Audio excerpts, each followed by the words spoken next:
De volta agora, meus amigos do Estratégia, com os principais pontos de processo do trabalho. Nos vídeos anteriores, nós revimos alguns pontos de direito do trabalho para a segunda fase da OAB, principalmente para as questões discursivas, e vamos agora para alguns pontos de processo, já que a FGV sempre explora alguns pontos relacionados a essa matéria. O primeiro aqui, a ser destacado é o princípio do jus postulandi. Então vamos colocar aqui o princípio do jus postulandi para nós lembrarmos da súmula 425. Essa súmula 425 ela é importante porque ela reafirma o jus postulandi, ela diz que o jus postulandi continua se aplicando à justiça do trabalho. Ou seja, continua em vigor a ideia de que na Justiça do Trabalho eu não preciso de advogado, mas ela traz a restrição aqui em 4 hipóteses. É ela que nos traz as 4 hipóteses em que atualmente eu preciso de advogado. Então, apesar do jus postulandi continuar valendo na Justiça do Trabalho, eu preciso obrigatoriamente de advogado em mandado de segurança, MS, mandado de segurança, em ação rescisória, em ação cautelar e nos recursos para o TST. Então, os recursos para o TST. Então, são os 4 pontos em que eu preciso de advogado. Temos que lembrar esses 4 para a nossa prova. Mandado de segurança, ação rescisória, cautelar e recursos para o TST. O segundo ponto aqui, competência material da Justiça do Trabalho. E aí fiz alguns destaques aqui. Destaquei uma súmula 363 do STJ e 2 súmulas vinculantes, 22 e 23 do Supremo. Então, o que nós temos aqui nessas súmulas?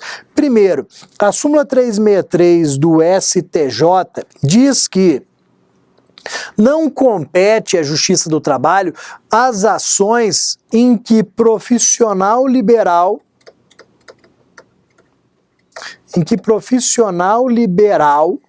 cobra honorários de cliente. Então, não compete à Justiça do Trabalho as ações em que profissional liberal cobra honorários de cliente, mesmo que o profissional liberal aqui seja o advogado. Não compete à Justiça do Trabalho o julgamento dessas ações. Então, um arquiteto, um engenheiro que foram contratados por um cliente e não receberam, eles não podem acionar a Justiça do Trabalho. O advogado, para cobrar honorários contratuais do cliente, ele não pode acionar a Justiça do Trabalho. Eles têm que ir para a Justiça Comum. Claro que se for honorários advocatícios de sucumbência, como eles foram fixados na sentença, a execução será na Justiça do Trabalho. Mas os honorários contratuais não competem à nossa Justiça especializada. Tomem cuidado com isso daqui. Depois, as súmulas vinculantes, a súmula vinculante 22 e a súmula vinculante 23. A súmula vinculante 22 vai falar daquela alteração promovida na competência para ações relacionadas a acidente de trabalho. Então, quando nós falarmos na súmula vinculante 22 do Supremo, nós vamos lembrar de acidentes de trabalho.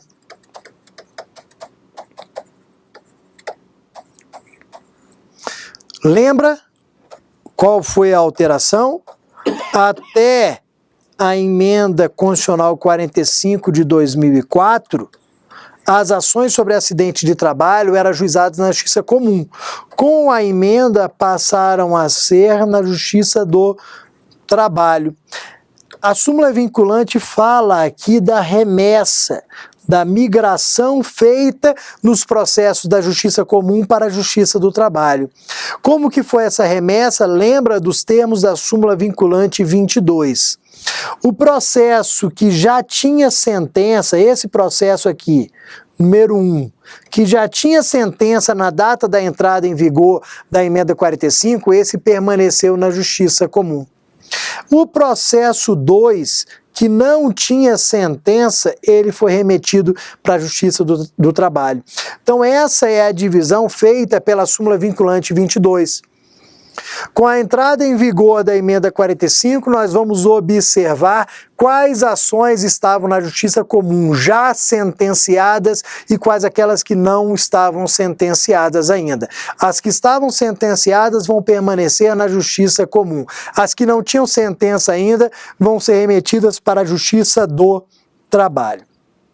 Essa foi a divisão feita aqui pela emenda 45, bem como pela súmula vinculante 22 do Supremo. E a súmula vinculante 23, que eu também coloquei aqui, ela fala do quê? A súmula vinculante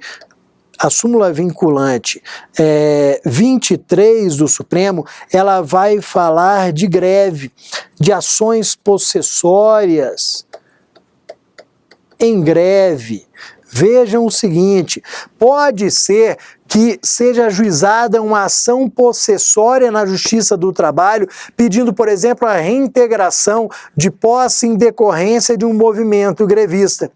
Pode ser que durante o movimento grevista os empregados tenham invadido a empresa e a empresa pode se valer de uma ação possessória, de uma ação de reintegração de posse para retirada daqueles empregados invasores. Essa ação possessória, pela súmula vinculante 23, ela é da competência da Justiça do Trabalho. Ela é da competência da Justiça do Trabalho porque está relacionada à greve. E lendo lá o artigo 114, inciso 2º da Constituição Federal, 114, inciso 2º da Constituição Federal, nós vamos ver que se o assunto for greve, as ações, as demandas, elas serão ajuizadas perante a Justiça do Trabalho. Então, mesmo a ação possessória, como está relacionada a greves, é da competência da Justiça do Trabalho. Tomem cuidado, porque é isso que diz aqui a súmula vinculante 23 do Supremo. Além disso, destaquei para vocês a competência territorial. Então, destaquei para vocês aqui a competência territorial. A competência territorial, nós estudamos lá na primeira fase da OAB, ela se encontra no artigo 651 da CLT. Lembra lá qual é a regra em relação à competência territorial? Na Justiça do Trabalho, a ação é ajuizada em que local? Local da prestação dos serviços. Isso daqui é indispensável, nós vamos ver com mais detalhe lá na aula sobre petição inicial. Esse é o primeiro ponto que geralmente nós destacamos numa peça, na análise da questão que vai gerar a peça processual, se ela for uma petição inicial. Local da prestação dos serviços. Espera aí, esse reclamante João trabalhou onde? Trabalhou em Vitória, então Vitória é local da prestação de serviços, local do ajuizamento da ação. Só que para a questão discursiva, o que é até mais importante? A análise sobre o cabimento ou não do foro de eleição. Será que o foro de eleição ele é possível no processo do trabalho? Será que as partes do contrato podem eleger o local do ajuizamento da ação? Lá no CPC é possível. Vou até passar para aqui, lá no CPC é possível. O artigo 111 do CPC diz que as partes elas podem convencionar o local do ajuizamento. Tanto que nos contratos, geralmente a última cláusula está lá escrito, as partes ajuizarão as ações na cidade tal. As partes elegem o foro da cidade tal para o ajuizamento das ações decorrentes desse contrato. Pelo artigo 111 do CPC, ele é possível. Só que nós temos que analisar se ele seria possível ou não no direito do trabalho, no processo do trabalho. Percebam o seguinte, no processo do trabalho, no próprio direito do trabalho, nós temos a ideia de que o contrato de trabalho, ele se assemelha muito a um contrato de adesão. Alguns afirmam categoricamente que ele é um contrato de adesão, mas mesmo que não seja, ele muito se assemelha. As cláusulas contratuais, elas são praticamente todas impostas pelo empregador. E vejam que o empregador poderia impor também o foro de eleição só para dificultar o acesso do trabalhador. Eu que moro em Vitória, firmo um contrato e lá existe o foro de eleição falando que as ações serão ajuizadas em Fortaleza. Fortaleza é bem longe de Vitória. E se eu não tiver dinheiro para ajuizar a ação trabalhista lá em Fortaleza? Com base nisso, na eventual impossibilidade ou dificuldade de ajuizar a ação, com base na premissa de que o foro de eleição seria imposto pelo empregador, o entendimento atual é que não cabe o foro de eleição no processo do trabalho. Então, voltando para o nosso slide aqui, não cabe o foro de eleição no processo do trabalho. Vejam que, se ele for incluído, o artigo 112, parágrafo único do CPC, diz que essa cláusula pode ser reconhecida nula de ofício pelo juiz. Então, se ela for incluída num contrato, como ela é nula de pleno direito, ela não vai produzir efeitos. E o juiz de ofício pode declarar a nulidade dessa cláusula, baseando-se no artigo 112, parágrafo único do CPC. Beleza. Só que vamos lá, como estamos falando de competência territorial, nós vamos lembrar que a competência territorial ela é relativa. As normas criadas aqui sobre competência territorial, elas interessam apenas as partes. A competência é relativa, interessa apenas às partes. Então, se eventualmente eu descumprir a norma sobre competência territorial, a parte contrária é que tem que alegar. Ela que tem que dizer ao Poder Judiciário que Bruno ajuizou a ação fora do local competente para o Poder Judiciário poder reconhecer. É uma situação totalmente diferente da que eu acabei de dizer sobre o foro de eleição. No foro de eleição, o juiz está declarando nula de ofício a cláusula. Nessa nova situação, não temos cláusula, eu deveria seguir o artigo 651 da CLT, que fala do local da prestação de serviços, e não seguir. Eu que trabalhei em Vitória, Espírito Santo, ajuizei a ação em Brasília. O juiz de Brasília não pode, de ofício, declarar a incompetência dele, mesmo que eu afirme na petição inicial ter trabalhado em Vitória. Como a competência é relativa, cabe ao réu a alegação da mesma. Cabe ao réu, na sua defesa, apresentar a exceção de incompetência, demonstrando: o juiz de Brasília, você não é competente. Bruno prestou serviços em Vitória, remeta o processo para Vitória. Vejam que isso, o reclamado, o réu é que tem que fazer por meio da exceção de incompetência. Só que vejam, se não houver a apresentação dessa exceção de incompetência, Brasília, que era incompetente, passará a ser competente. Se o réu, na sua defesa, não apresentar a exceção de incompetência, Brasília, que era incompetente, passará a ser competente, e a isso se dá o nome de prorrogação de competência. Houve a prorrogação da competência. Brasília, que era incompetente, passou a ser competente. Perfeito?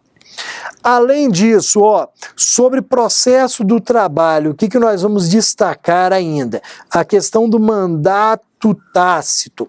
Mandato tácito, eu tenho aqui artigo 791, parágrafo 3º, súmula 164 do TST e OJ 200 da SDI 1 do TST. Vamos destacar todos eles aqui. Vou passar para o próximo slide para nós falarmos lá. Artigo 791, parágrafo 3º, súmula 164 e OJ 200 da SDI 1. O que nós temos? O que nós temos aqui? Primeiro, vamos colocar o artigo 791, parágrafo 3º da CLT, que fala sobre o mandato tácito. Lembra que o mandato tácito é aquele outorgado pela presença do advogado na audiência e a inserção do seu nome na ata de audiência. Então, se eu, advogado, compareço à audiência junto ao reclamante, ao reclamado, e os meus dados, o meu nome é inserido na ata de audiência, eu tenho ali o mandato tácito. Ele não é expresso, não consta em um documento, em uma procuração, mas ele é tácito. O artigo 791, parágrafo 3º, diz que ele outorga apenas os poderes gerais ao advogado. Tomem cuidado com isso.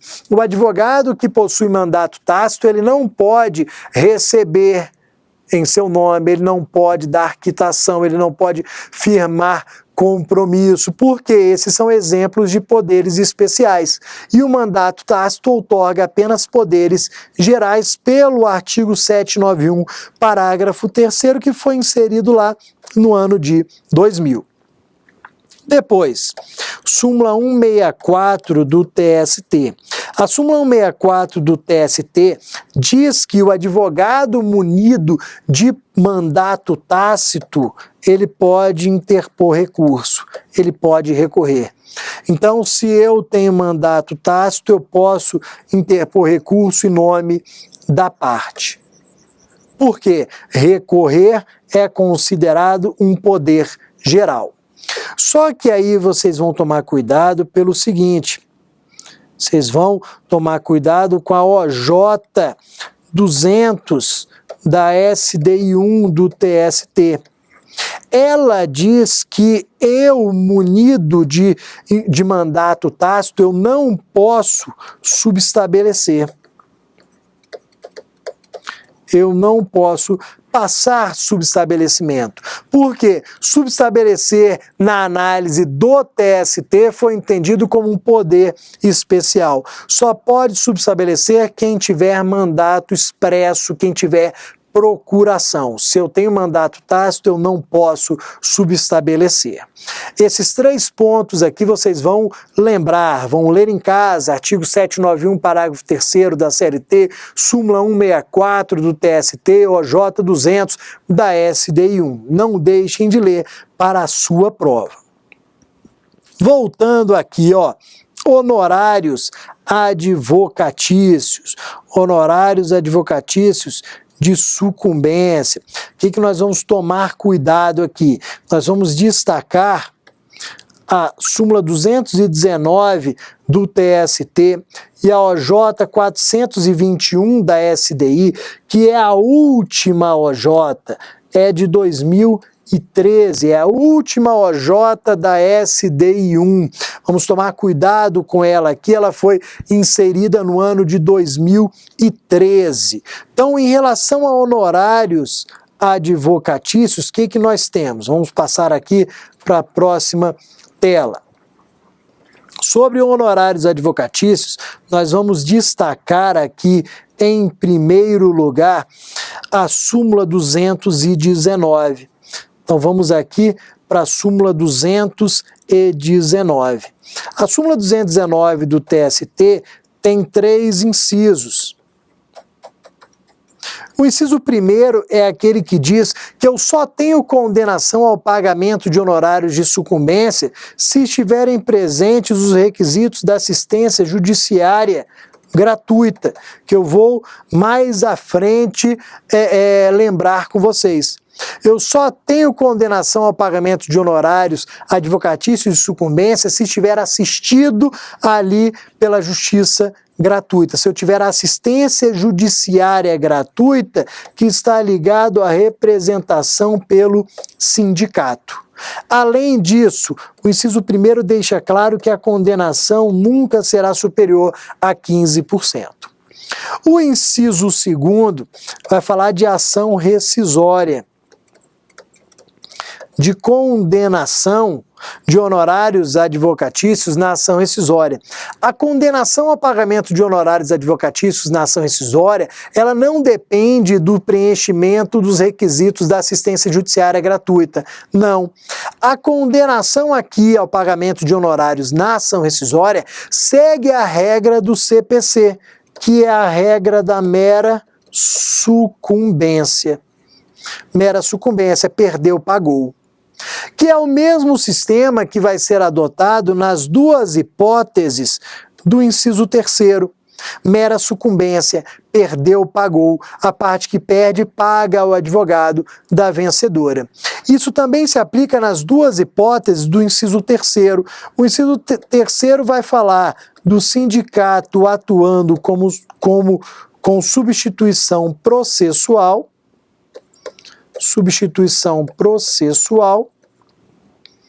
assim como vai estar falando na hipótese de lide decorrente de relação de trabalho. Então vai falar do sindicato atuando com substituição processual e de lide, de ações que versem sobre relação de trabalho. O dispositivo diz aquelas que não derivem da relação de emprego, ou seja, lides que sejam relacionados ali à relação de trabalho. Aqui eu também tenho mera sucumbência. Então, na verdade, nos incisos 2 e 3 eu aplico mera sucumbência. No inciso 1º, que fala da maioria das ações trabalhistas, eu sempre vinculo a assistência judiciária gratuita. Continuando aqui na nossa análise, vamos falar da OJ 421, que é a mais nova, que é de 2013. O que diz essa OJ 421? Ela está totalmente ligada à súmula vinculante 22 do Supremo, que nós já tratamos. Nós vimos que algumas ações relacionadas a acidente de trabalho foram ajuizadas na Justiça Comum e depois remetidas para a Justiça do Trabalho. Acabamos de ver minutos atrás na súmula vinculante 22. Olha o que acontece. Olha o que diz a OJ 421 de 2013. Essa OJ diz: se a ação começou na Justiça Comum, eu aplicava a regra do CPC. Mera sucumbência. Se ela foi remetida para a Justiça do Trabalho, eu tenho que continuar aplicando a regra do CPC, mera sucumbência.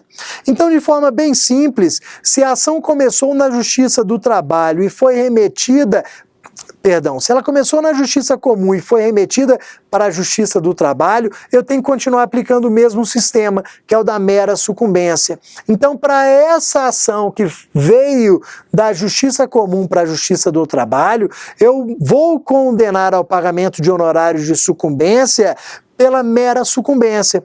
Não estarei ali vinculado a requisitos de assistência judiciária gratuita.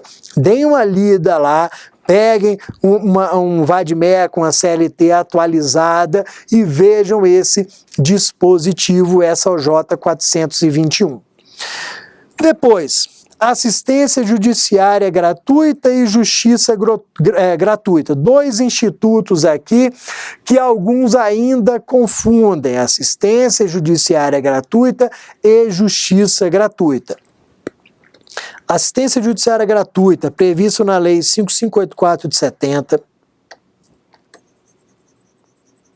E justiça gratuita prevista na CLT no 790, parágrafo 3º da CLT.